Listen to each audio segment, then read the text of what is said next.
Hi and welcome. We're excited to share our work supporting healthier habits and families through our Smart Nutrition intervention. This project empowers parents with the tools and knowledge to make confident, balanced food choices for their children. Smart Nutrition was designed specifically for parents of elementary age children, helping them create meals that support healthy growth and prevent chronic conditions. We focused on realistic changes like adding fiber, healthy fats, and plant-based proteins while promoting confidence and cultural respect.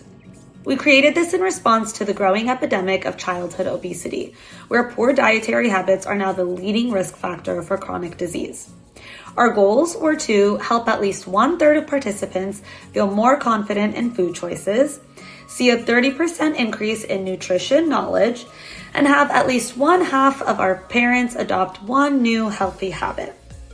To reach these goals, we hosted a Zoom session paired with a downloadable PDF guide that families could easily keep on their phones.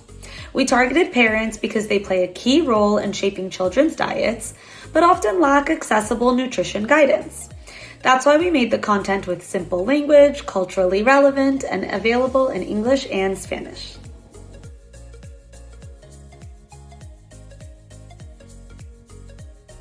Based on findings from the research article Development and Evaluation of an Intervention to Improve Food and Nutrition Literacy Among Iranian Kurdish Primary School Children by Ahmadpour 2023, a comprehensive program was developed that included 3 key components: targeting the children, their schools, and their parents. The study found that participants who were involved in the intervention showed positive changes in behavior and were more open to trying new foods. The entire intervention was conducted over the course of 6 months. However, due to our own time constraints, we've chosen to focus specifically on one powerful element of their approach: parental involvement. Our goal is to assess parents both before and after the intervention, identifying barriers they face, evaluating their confidence in their nutrition knowledge, educating them, and reassessing their understanding after the session. We've selected community members, specifically parents of young children, as our participants. The intervention will take place over a Zoom session, where we'll present educational content in an interactive and engaging format. We've designed the presentation to be simple, memorable, and accessible, using key vocabulary and fun mnemonics that stick. The content is aimed at a 6th grade reading level to ensure clarity for everyone involved. We'll also provide parents with a take-home summary in the form of a downloadable PDF. Why a PDF, you may ask? Because it's easy to access, simple to save, and convenient to revisit. Perfect for busy parents who may need a quick refresher later on. At the end of the session, participants will complete a post-test to measure how much their knowledge has grown as a direct result of the intervention.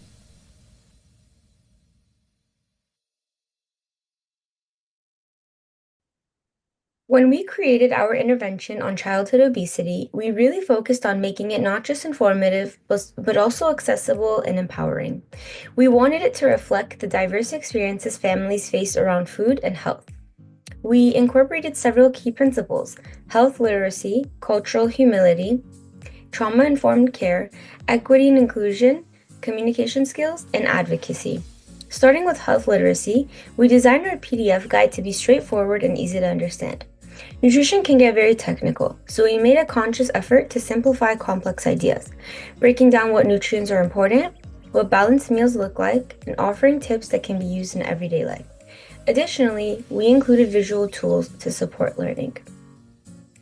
We also took a strong approach to cultural humility. We understand that food is deeply tied to identity and culture, and telling people to stop eating traditional dishes can feel disrespectful and unrealistic. Instead of removing or restricting cultural meals, we focused on adding nutritious elements to them. Things like incorporating more vegetables or choosing healthier cooking oils. This helps maintain cultural pride and connection while supporting healthier habits. From a trauma-informed lens, we recognize that many families experience challenges like food insecurity. limited time, or stressful home environments. So rather than framing our guidance around cutting things out or labeling food as bad, we emphasize non-judgmental, supportive language. We wanted to help families make small, manageable changes without feeling guilt or shame. A key part of this was understanding that for some, past experiences, like going without food, can shape how they approach eating today, and our guide respects that. For equity and inclusion, we acknowledge that not all families have the same access to fresh or healthy foods. Our tips were built to be realistic across income levels. We also encouraged all parents to engage with material, no matter their background, language skills, or prior knowledge. We wanted the guide to feel inclusive and doable, not elitist or one-size-fits-all. Strong communication and advocacy were also central. The guide provides clear, actionable advice that parents can use to feel more confident making decisions for their children, such as engaging in fun activities with their kids centered around making healthy food decisions. We try to give families the tools that they need in order to make informed choices that work for them. In short, our project wasn't just about providing facts. It was about doing it in a way that respects families' realities, builds trust, and empowers them to make meaningful, sustainable changes. By embedding these values into the design of our intervention, we aim to support not just physical health, but overall well-being.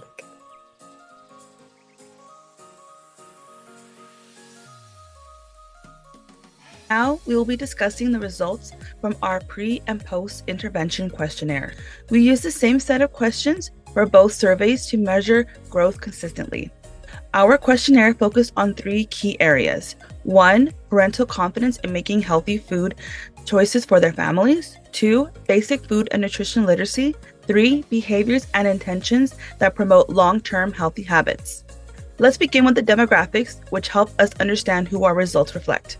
We had 24 participants complete the questionnaires.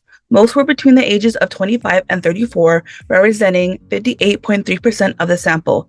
The majority of participants were female, making up 83.3%. When asked how many children were in the household, most participants reported having 2 children, 66.7% to be exact. We also looked at the ages of these children. The most common ages were 8 years old and within the 11 to 15-year-old range. So total our intervention reached families with 45 children. We also asked about the language spoken at home. While most reported English, we also saw households where Spanish or Farsi was spoken, as well as bilingual homes that combined English with Farsi or Spanish. Now let's dive into the results. We asked participants to rate their confidence using a 1 to 5 scale, and here's what we found. Confidence in making healthy food choices increased from an average of 3.0 to 4.6, a gain of 1.6 points. Confidence in building a balanced plate increased from 3.83 to 4.45, a 0.62 point increase. Confidence in preparing balanced meals improved from 2.83 to 4.0, a 1.17 point gain.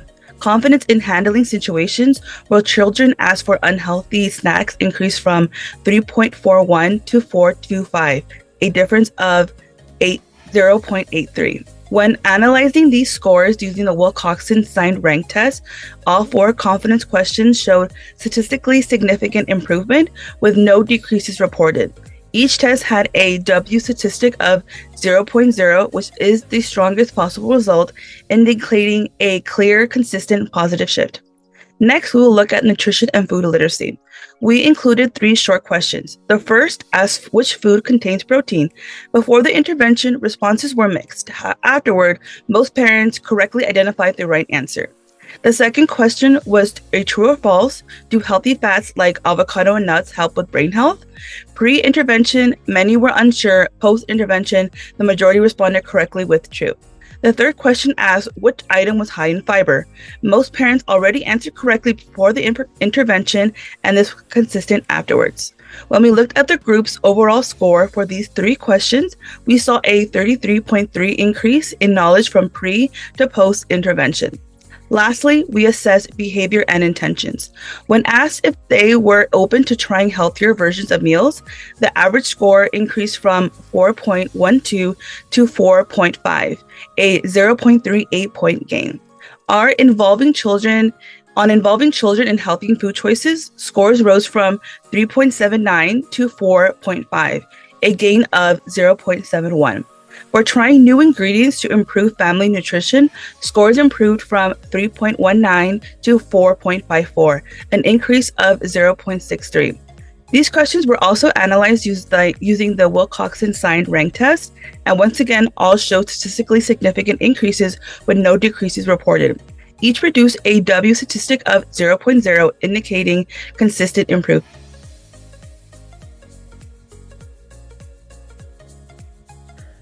I'll be covering the pre and post test results, followed by a discussion on how we met our project goals and the impact of our intervention.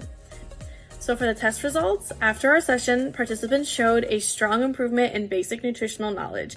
All able correctly identified healthy fats, high fiber foods, and protein-rich options like beans. A huge improvement from the pre-test.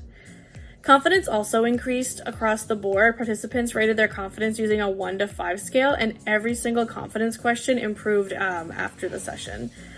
For example, making healthy food choices jumped from a 3.0 to a 4.6.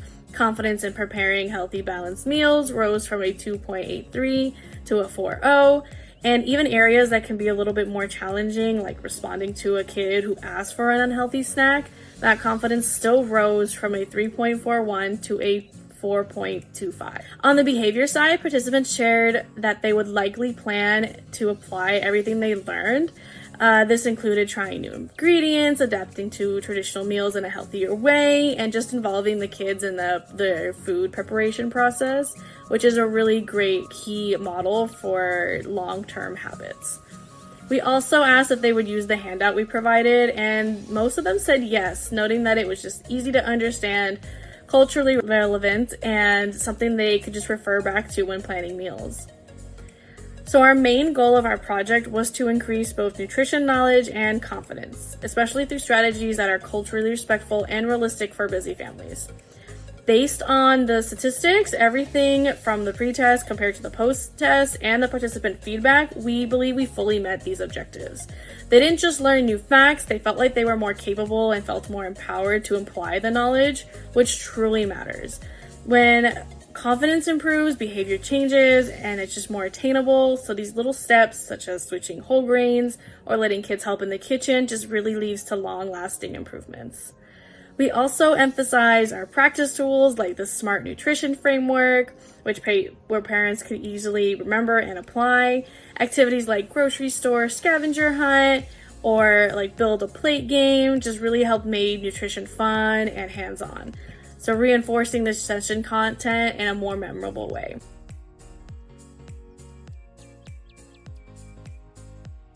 As we wrap up, we're proud to report that we met and sometimes exceeded our goals. Parents actively participated, asked questions, shared enthusiasm for more education, and described the materials as clear, practical, informative, easy to read, and inclusive. Of course, we faced some challenges. While participation was strong, behavior change takes time, and we acknowledge that a one-time session might not be enough. And although all participants had access to Zoom for this session, technology can definitely be a barrier in the future. To address this, we propose offering in-person school-based sessions, printing and distributing hard copies of the guide, encouraging goal setting and habit tracking, and creating ongoing support via social media groups. Our survey showed strong interest in topics like serving sizes, nutrition labels, and meal planning for busy, hectic schedules, showing a real need for continued support. Some highlights: we met and exceeded our goals. Parents were engaged, informed, and felt empowered. And our wish going forward is to build on this momentum with follow-up workshops, updated guides, and more practical tools to help keep families confident and supported, one meal at a time. Thank you.